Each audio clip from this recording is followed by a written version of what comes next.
Hello everyone, this is Professor Han of Yonsei University. Uh, I am making this lecture in order to replace the first couple of, or maybe more, of my class this March. As you know, the novel coronavirus from China. Because of that, we have Yonsei University has postponed the new semester for 2 weeks. And if I don't know if things get more complicated, it may be postponed more. So I would say, why not making some online YouTube classes so that in case I cannot meet my student for a while, they can at least look at this lecture on online and maybe you can save some time. Okay, so the class is Law and Economics, provided by Department of School of Economics of Yonsei University. And my name is Sun-gu Han, the professor, and I'm using the Law and Economics book written by Kuto and Ulen. For your information, I translated into Korean book. So if you are more comfortable with Korean language, you can find this somewhere in the library. Okay, what is law and economics? When you are talking about law, you have to, it's a common sense that you have to mention justice, morality, etc., ethics, things like that. You may be wondering, I know something about economics. They don't care. They don't care about justice. Not care, to be exact. Economists want to define something objectively. But how can you define ethics and justice objectively with mathematical strictness? At least until now, we cannot do it. And as far as we know, nobody has done that. Okay? There are so many books on ethics and justice, but when some real case comes up, you just read the book, it's impossible to tell until what behavior is ethical and until what behavior is unethical. Okay? So economists who really obsessed with objectivity simply gave up talking about justice and ethics. So when we look at the law, we want to analyze it from the nation's wealth and, in other words, efficiency point of view. Okay, how this law and rule makes the whole country more efficient and wealthier. Okay, I'm gonna talk about some real examples. Mrs. Potato, okay, not a real person, but let's assume that Mrs. Potato is a single mom with 3 kids. Okay, economic difficulties she's facing. So, just some moment, she thought about something bad and then do the insurance fraud. It was not successful, unfortunately, and it was discovered and police caught her. Of course, when you did something bad, like criminal behavior, you have to go to jail. But then, Mrs. Potato, who happened to learn law and economics, argued in the following way. Okay, I did something wrong. It's only, according to law, you have to put me in a jail. Okay, but think about that. What would be the result? You have to feed me. I'm inside the jail. You have to give me a clothes and bed and medical treatment and food. Not to mention my 3 kids. Now they are without their mom, so the society, the government should take care of them. So you have to educate them, you have to feed them, you have to do everything for them. Where the money comes from? The taxpayers' money, the value of the money. On the other hand, if you let me go, there's no hope I'll do the insurance fraud again because my name is or over insurance company, and they will never accept my any behavior and explanation. So I will give up insurance fraud, not anymore, because I cannot. And then I'll do something, as I did until now, to raise my kids. So the taxpayers' money would not be spent on me or my 3 kids, and it would be used for a better purpose. In addition to that, bad mom is better than no mom. So my 3 kids without me, they have a higher chance of getting a trouble kid, becoming a trouble kid. With me, okay, I'm not a perfect mom, but I don't want my kid to make some trouble. So I will do my best so that there's a lesser probability they would become a trouble kid. So think about that. Okay, I did something wrong. You may hate me for that, but if you let me go set free, you save the taxpayers' money, you save the 3 kids. So, as an economist, can you honestly tell me that you should go? Okay, as an economist, I kind of agree with Mrs. Potato. If Mrs. Potato is the only person in the world, she should go, definitely. The trouble is, there's the other Mrs. Potatoes out there. If we let go Mrs. Potato, we are giving signal the next Mrs. Potato that, okay, you should try insurance fraud. If you get lucky, you get a fortune. If you fail, still the government will let you go. So it's not only just this case. The precaution, the result, the influence to the future cases, if we consider that, letting go, let Mrs. Potato free to go, makes sense as long as the current case is concerned.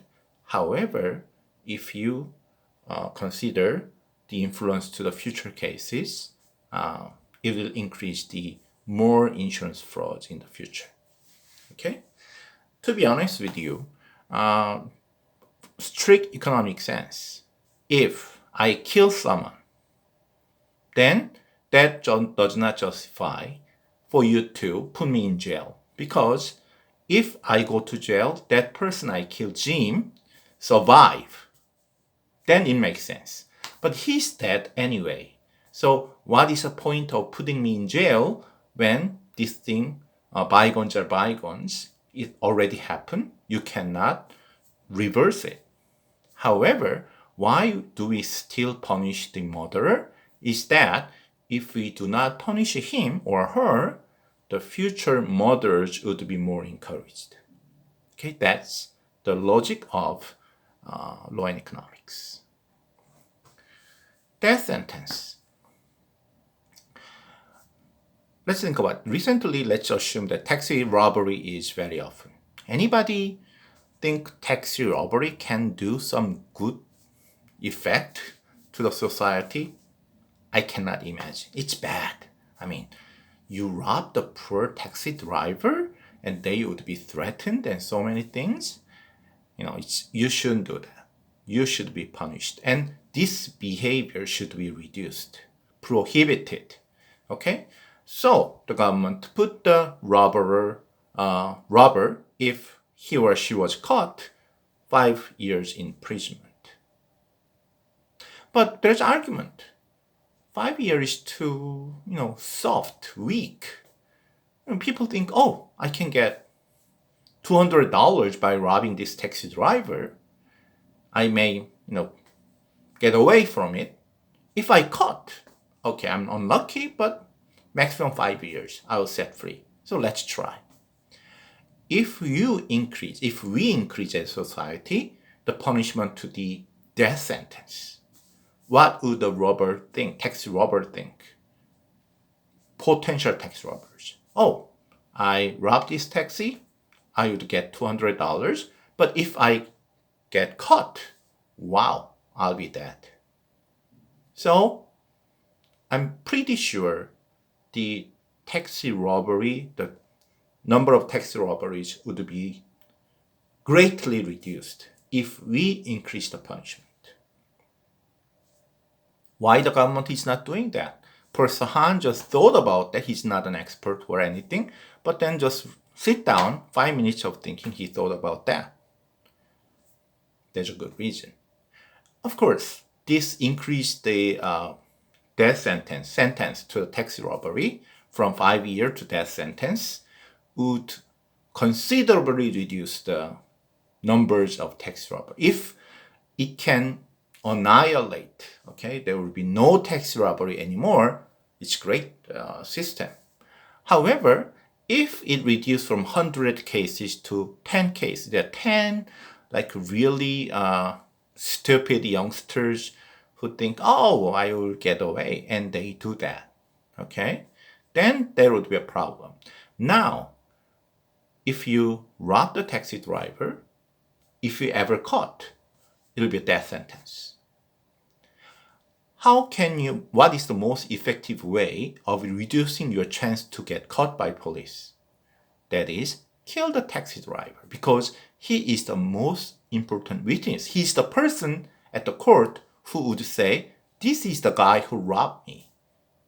Then you will be dead. You will be killed. Okay? So, you kill the taxi driver. That is the rational conclusion. Why you didn't do that right now? Because right now, in your head, oh, I robbed the taxi driver, but if I don't kill the taxi driver, then there's a higher chance I would be caught because the taxi driver would recognize me. However, I'll go to jail for 5 years. If I kill the taxi driver, then my chance of being caught would be reduced. But if I ever get caught, probably I'll be hanged. I'll get a death sentence. So you want to kill the taxi driver after the robbery in order to reduce your chance of being caught. However, considering the increase of punishment from 5 years to death sentence, you don't do that. But if you rob and kill the driver, death sentence, just rob and let the driver leave, death sentence, then now you have a very strong incentive to kill the taxi driver. Like 100 just robbery without killing the driver, 10 robbery and kill, murder, I would go to the 100 robbery and no killing. Okay, probably that is why most of the society would not give a death sentence to the robbery unless he murder. Okay, that is the logic of law and economics. Presumption of innocence. Okay, the first explanation I heard about this theory is we should rather let 99 criminals go free than send one innocent man to jail. Really? My first response is really. There are 100 suspects for rapist, and they have all same degree of evidence. Okay, you cannot tell one from the other. So it's either from the system point of the view, everybody go to jail and everybody set free.